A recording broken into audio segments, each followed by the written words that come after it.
बहुत समय पहले की बात है। एक छोटे से गांव में एक गरीब किसान रहता था। उसका नाम रामू था। वह मेहनती था, लेकिन उसकी किस्मत हमेशा साथ नहीं देती थी। उसका खेत बहुत छोटा था और कभी अच्छा मौसम नहीं मिलता था, जिससे उसकी फसलें अच्छी नहीं होती थी। फिर भी वह कभी हार नहीं मानता था और दिन रात मेहनत करता रहता था। उसकी पत्नी सुशीला भी बहुत समझदार और मेहनती थी। दोनों मिलकर अपने छोटे से जीवन को खुशी खुशी जी रहे थे। रामू के पास कुछ नहीं था, लेकिन उसकी ईमानदारी और सच्चाई की वजह से गांव के लोग उसे बहुत मानते थे। वह हमेशा दूसरों की मदद करता और किसी भी तरह की गलत बात से दूर रहता। लेकिन उसका जीवन कठिन था और कभी कभी वह सोचता था कि अगर उसे भी अच्छा जीवन जीने का मौका मिलता तो कितना अच्छा होता। एक दिन गांव में एक साधु बाबा आए और उनका रूप बहुत प्रभावशाली था। उन्होंने सभी गांव वालों को ध्यान से सुनने के लिए बुलाया और कहा, मैं तुमसे एक सवाल पूछता हूँ और अगर तुम सही उत्तर दे सको तो तुम्हारी किस्मत बदल जाएगी। गांव के सभी लोग उत्सुक हो गए और बाबा की बातों पर ध्यान देने लगे। रामू भी उन लोगों में शामिल था। बाबा ने प्रश्न पूछा, तुम्हारे पास अगर एक ऐसा खजाना हो जिसे तुम खोद कर पा सकते हो तो तुम उसे कहाँ ढूंढोगे? गांव वाले एक दूसरे को देखकर चुप थे। कई लोग सोच रहे थे कि बाबा का सवाल क्या हो सकता है।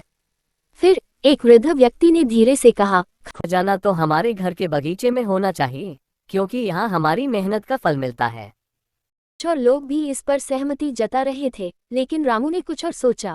रामू ने खड़ा होकर कहा, बाबा, खजाना तो हमारे भीतर होना चाहिए। अगर हम अपने दिल से सही काम करें तो वही सबसे बड़ा खजाना होता है। बाबा मुस्कुराए और कहा, तुमने सही उत्तर दिया रामू।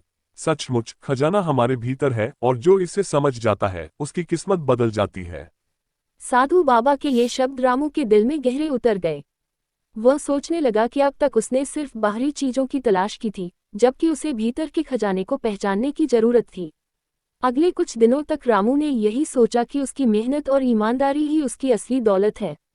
समय बीतता गया और रामू ने अपने खेत में और भी मेहनत करनी शुरू कर दी।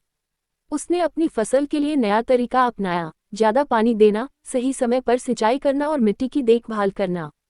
उसकी पत्नी सुशीला भी उसे पूरा सहयोग देती थी। धीरे धीरे उसकी मेहनत रंग लाई।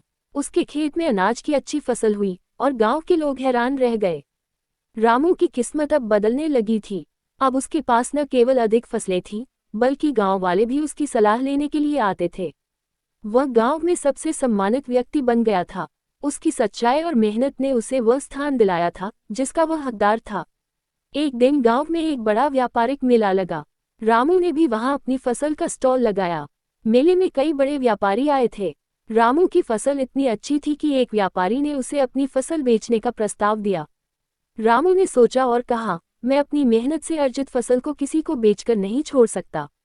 यह मेरे मेहनत का परिणाम है और मैं इसे अपनी जरूरतों के हिसाब से इस्तेमाल करूंगा। व्यापारी हैरान रह गए, क्योंकि रामू के पास बहुत बड़ी संपत्ति थी, लेकिन फिर भी वह किसी को अपनी फसल बेचना नहीं चाहता था। तुम बहुत समझदार हो रामू।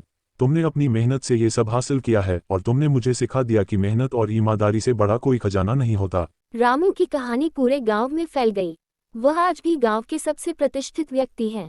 उसकी मेहनत, ईमानदारी और अंदर की अच्छाई ने उसे अपनी पूरी दुनिया बदलने का मौका दिया। साधु बाबा का वह प्रश्न आज भी रामू के दिल में जीवित है।